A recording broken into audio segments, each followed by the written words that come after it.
Welcome to the MedCPU training video. This will be your introduction to the use and functionality of the MedCPU Advisor. The MedCPU Advisor is a small button that floats on top of PowerChart and monitors the quality of care provided to the patient in real time. The Advisor reads all patient information from both PowerChart and all the other ancillary systems at EJ that hold patient information, including lab results, pharmacy, radiology, and physician's dictation. And, beyond just collecting information entered into PowerChart structured fields, the Advisor also reads free text notes that are entered by physicians and nurses to PowerChart and notes dictated to EJ's dictation system.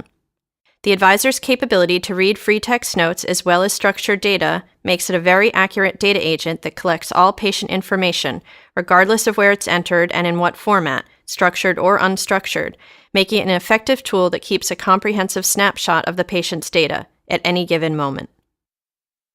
So what does the Advisor do with this data? The Advisor can be loaded with plugins of best practices, which are packages of protocols and rules for different DRGs, diseases, and clinical verticals. Each plugin can be fully customized to represent the organization's unique approach to clinical practice for each area of focus. EJ has initially selected to load into the Advisor one plugin, which holds the government's requirements for compliance with the CMS Stage 1 Meaningful Use Clinical Quality Measures. These measures carry basic requirements for both stroke and VTE management and documentation, which EJ is required to report its performance to the government in both these two areas. The protocol's content in the Advisor have also been customized to represent EJ's specific clinical practice and workflows in both stroke and VTE management, so the Advisor should be well tuned to work according to your daily workflow with your patients and documentation.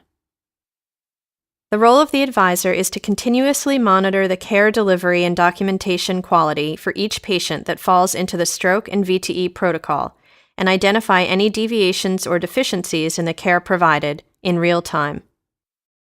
Once a deficiency is identified, the Advisor prompts the clinical staff to make them aware of such deficiencies and to assist in providing the best care, anytime.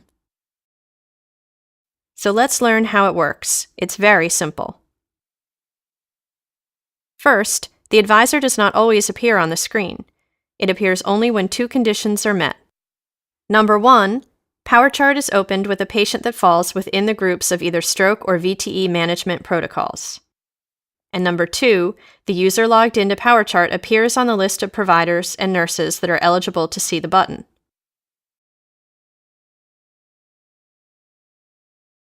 In all other cases, whether these are non-VTE or stroke patients or non-eligible users,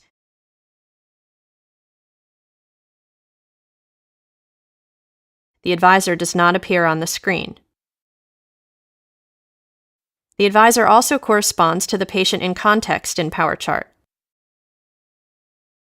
A click on the patient will change the presentation of the Advisor to this patient.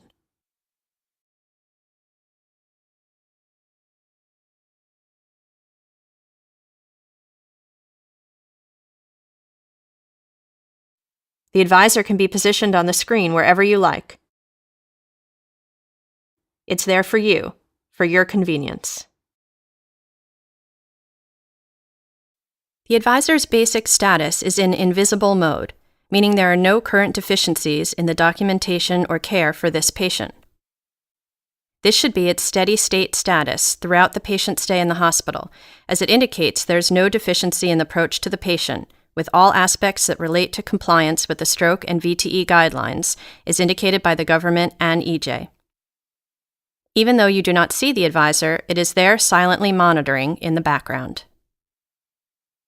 Only when it identifies a deficiency in care, the Advisor starts blinking important. In this case, the user is documenting that the patient was just admitted with acute stroke. Upon clicking the OK button in Cerner, the Advisor, in a few milliseconds, starts blinking important. This means that the Advisor read the chart and just identified a deviation from the expected care or documentation that requires the attention of the clinician. All you have to do now is just click on the blinking Advisor, which presents to you what the missing item is. In this case, it's obvious. The patient has stroke, but time last known well has not been documented. Clicking on the prompt itself will present to you the explanation for this deficiency. Must document time last known well, and if not sure, document unknown. The advisor is there in real time to make sure the right approach and documentation are provided. You can click on the Close button to close the explanation. You'll be presented with the prompt list. Clicking Close again will close the prompt list and return to the blinking button. The advisor will read everything you document in the chart, in both a structured or unstructured manner. In this case, documentation of time last known well in either structured field or free text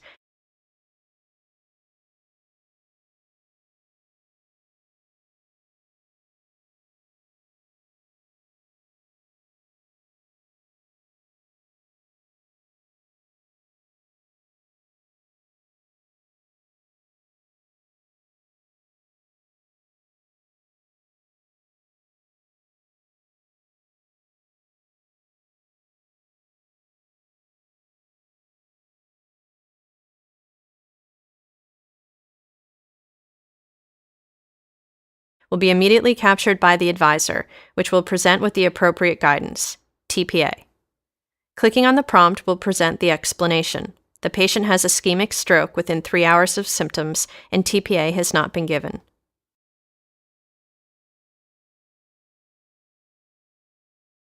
Giving an order for TPA will be captured immediately by the advisor,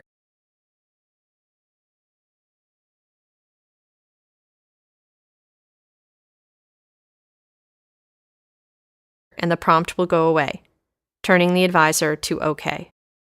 And it will then disappear from the screen.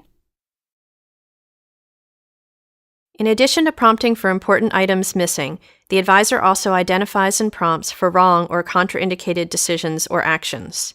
In this case, a diagnosis of peripheral vascular disease is made in a patient that is wearing TEDS. The advisor immediately reacts by a contraindication prompt that tells us VTE prophylaxis mechanical device is contraindicated since the patient has peripheral vascular disease.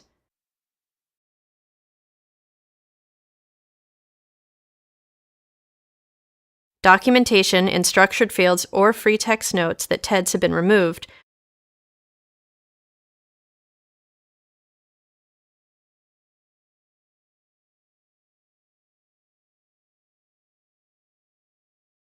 will immediately turn off this contraindication prompt, and the advisor will return to OK again. Question: do I always need to do what the advisor presents to me as a deficiency or error? What if I do not agree? Well, the advisor is just an assisting tool that suggests to you things you might want to consider in your approach to the patient. And if you do not agree with the advisor, just click on one of its buttons and the prompt will go away, respecting your judgment. So let's see. In this case, the provider is ordering TPA.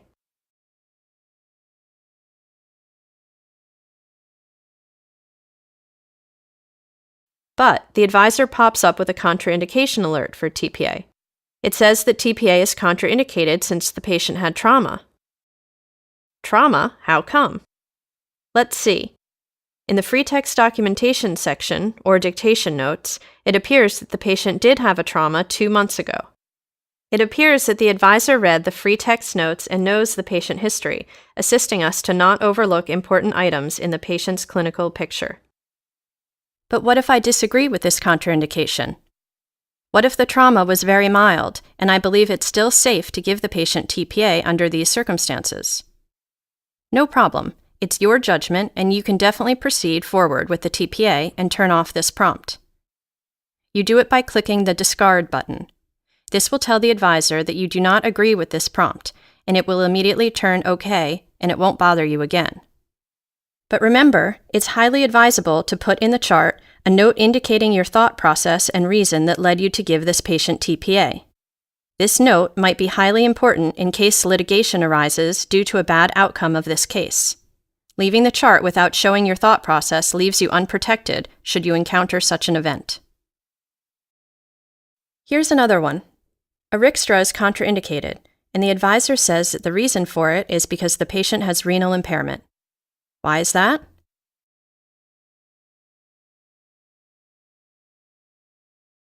Here it is, A lab result has just returned, or a note in the chart has just been entered that the patient's creatinine clearance is very low. Just closing the prompt will return us back to the advisor blinking red, contraindication.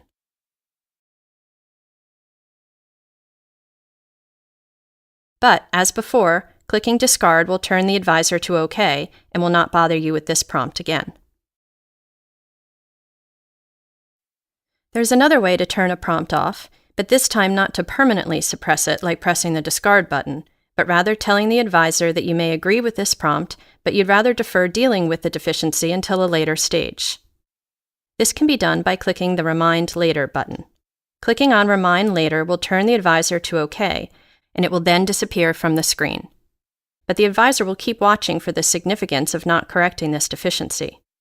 If, at a later stage, the advisor identifies an increased risk because of not correcting this deficiency, it will wake up and prompt again, giving the clinical staff another opportunity to address this. Furthermore, if an advisor prompt is not attended to by the staff and its clinical significance becomes critical, the advisor will change its prompting color to orange, indicating a high alert level.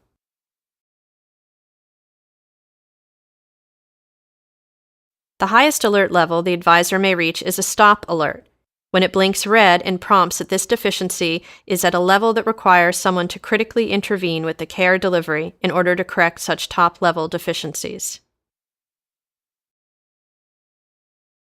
And finally, the advisor's prompt list may contain more than one prompt, as presented in this case. You can click on each prompt and get its explanation, as well as click Remind Later or Discard to each one of them.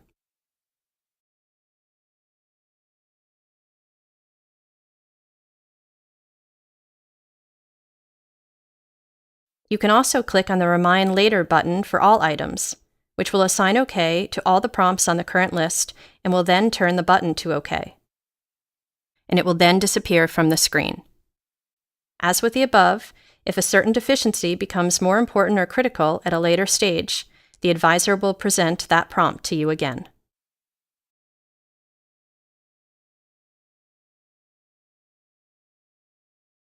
This concludes the MedCPU training video. Thanks for watching.